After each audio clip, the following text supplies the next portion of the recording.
More than 3,000 birds are just over a month away from a new home as they begin their big move from Jurong to Mandai. Bird Paradise is set to open on May the 8th with more than 3/4 of our feathered friends already settling into the new park. Here's a look at the Great Migration, which continues over the next few weeks. With 400 species to move, planning took more than a year to cater to all the different needs. This is necessary to ensure the translocation is stress-free for both the birds and their caretakers. Now, staff begin by conditioning the birds to holding areas and transport crates that would eventually be used to transfer them.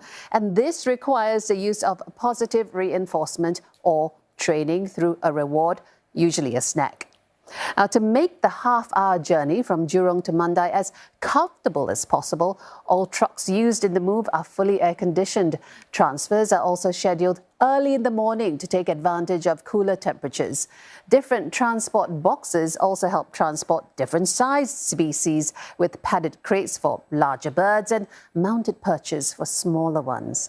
Now, among the early birds to move into Bird Paradise are parrots and hornbills, with priority also given to birds living in the larger aviaries. Conditioning is set to begin on birds involved in guest interaction activities like feeding or bird shows once they have settled into their new environment. For more on this story, we have with us Anais Trito. She is Avian Curator, Animal Care at the Mandai Wildlife Group. Good evening to you, Anais. Thank you for joining us as well. Are you satisfied with the progress of this great bird migration so far? Hi, good evening. Yes, I am actually very satisfied of how the things are going because it's actually going very smoothly for the last 3 months. Right now, as of today, we have transferred over than 80% of the total number of birds at Jurong Bird Park. So we see the light at the end of the tunnel right now. We are almost close to the end, and this has been very well prepared and very well executed. How would you know from these birds that you have already moved, which you've told us is the majority? How are they adapting so far to the new environment? So far they have adapted very well. We are keeping a close eye on some of the species that are a little bit more sensitive than others. But basically, we are looking at different signs when they acclimatize. So the first one, when they are released into the exhibit, is that are they eating? So for us, this is really the first warning. If we see a bird that is not eating, not really willing to move around, that he is not acclimatizing well. The second sign after that we will look for whenever they have finished, that they are eating well, is actually can they find a shelter for the night, a shelter from the rain, because we experienced very heavy rain recently. So if they find shelters is also a good sign. And the last one being obviously the cherry on the top, which is birds starting breeding. And we are very happy to have some of our species that actually started to breed. So this is showing us that acclimatization went well, and actually they supported very well the translocation. Anais, apart from you, there's a big team of dedicated people working on this. They've been working really hard. How have your staff been coping with this massive task? I'll be honest with you, we are tired right now. We arrive at the end. It has to be very, very taxing on us, but we are also feeling the excitement. I have been very, very glad to, honored actually, to work with such a wonderful team. The caretakers, the veterinarian, but also all the other departments that assisted us, horticulture, facility management, etc. So this is over 100 staff that were actually involved in this translocation.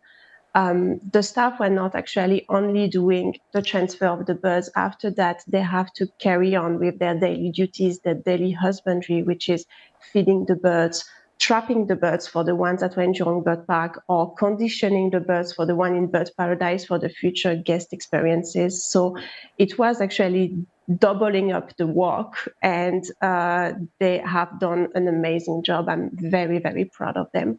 I'm sure you are indeed. Now, the bird park has multiple roles, and one of them is conservation. And you've singled out some species of birds for conservation, including the hornbills, the songbirds, and pigeon species from the Indo-Pacific region. Why have these species been chosen in particular?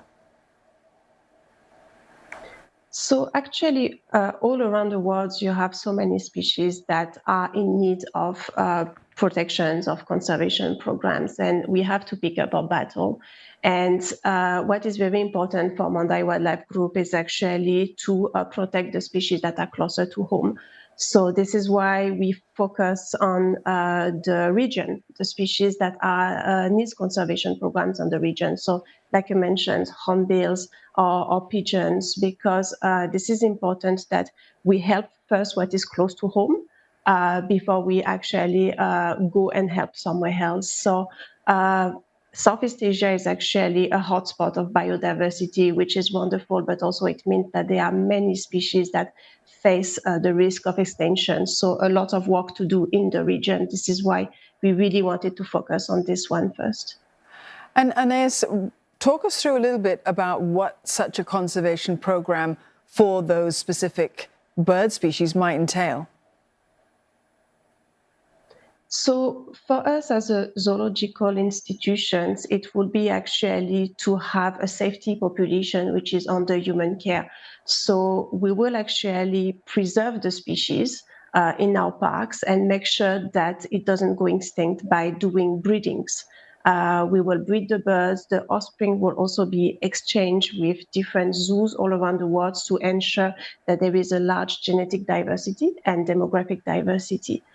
And the last step of this is actually reintroduction in the wild. So a couple of years ago, for example, we repatriated 10 Luzon bleeding heart dove in the Philippines that were actually bred in Jurong Bird Park and that were ready to be released into the wild to repopulate the habitat. So this is our end goal as a zoo, but also there is everything that comes before, which is preserving the species, breeding it, and exchanging it with other zoos.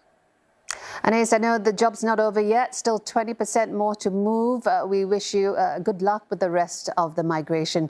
Thank you for your insights there. Anais Trito there from the Mandai Wildlife Group.